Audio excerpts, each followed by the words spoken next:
Please realize that some narcissism, it leans toward the threatening, the controlling, and you stay because of fear. Please, in such a situation, you seek help, you ask for help. This particular question is a little bit different. Here is a person who is asking for how can I speak to this person. The person is not so much controlled by fear. The person is asking, is there something I can do that would be effective and would be helpful? So it's that particular question that we want to consider briefly. The problem with narcissism is that it can reveal itself very slowly. For example, after a while, you might notice that you find yourself walking very carefully around the other person, always trying to please, but never successfully pleasing, always apologizing. And you begin to notice that this is not like all your other relationships. Sometimes you might hear accusations that include always and never. Well, there's common knowledge here where we know that these are gross exaggerations, and oftentimes the gross exaggerations of a person who's defensive. As your awareness of the problems grow, you begin to realize that you are hearing someone who is acting and living out the life of a child. Perhaps you say something like this. You say, that was unkind. What you just said was very unkind. And you hear in response, well, that's exactly your problem. That's exactly your problem. At some point, it's going to strike you that that is the kind of language you hear on a playground. The language where a child would say, I know you are, but what am I? I know you are, but what am I? The throwing a comment back towards you and never listening. At a time like this, you begin to dig a little bit deeper. When someone else is always wrong, the person who is pointing the finger will indeed be a stunted child.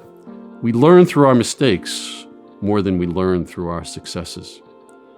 Dig a little bit deeper, and we recognize that pointing and accusing is really the first obvious consequence of sin in Scripture.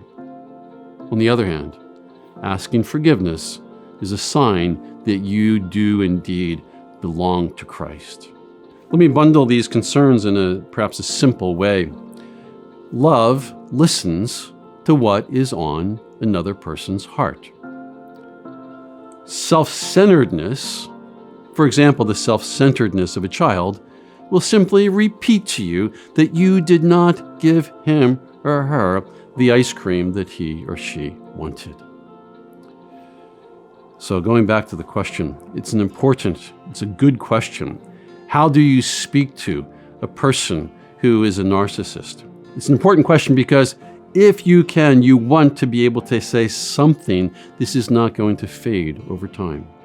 You begin this way. You get ready by standing in the very love and the righteousness and the forgiveness of Jesus Christ to you. Jesus must be this rock. He must be the one who steadies you. He must be the one in whom you have a growing trust. And then, as part of getting ready, you also take courage by growing in discernment. What is right and what is wrong? Because it's going to become fuzzy to you. The other person is going to claim to be right. You seem like you're always wrong. How can you have a growing discernment? Perhaps another person will be able to help you with things. Here's a rule. No yelling. Small emotions, not big ones, almost as if you're reading a weather report.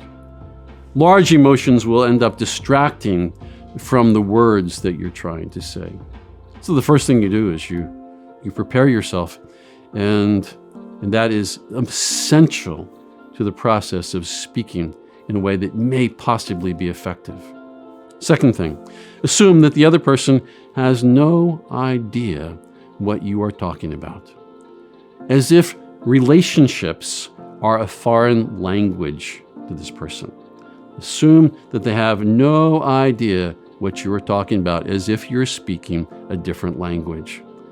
This will help you to be more patient and perhaps more creative in the way that you appeal to the person. For example, let's say that you spoke about something that had been hard in your day to the person, and it was thoroughly ignored. You could come back and say something like this: when I talk about how hard my day has been, some of the things that you could do would be to just stop where you are, to listen. Here's one. You could even pray for me. Or you could simply ask, what was it that was so hard?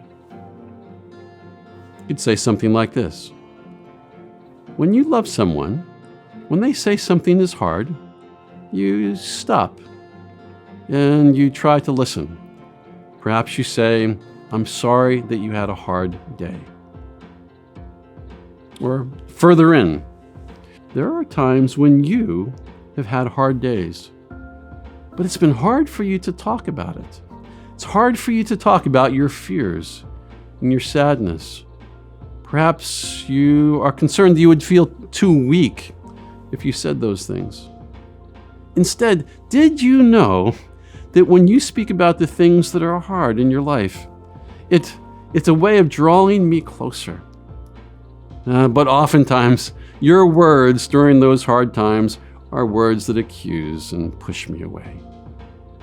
These are just samples of how do you communicate to someone where relationships are a foreign language. The third thing, don't argue, don't defend. You could say something like this: if the person is arguing or attacking, please try to listen to me. If I am unclear, ask me to help you understand. Please, if you could try to listen. And then you return to what you know.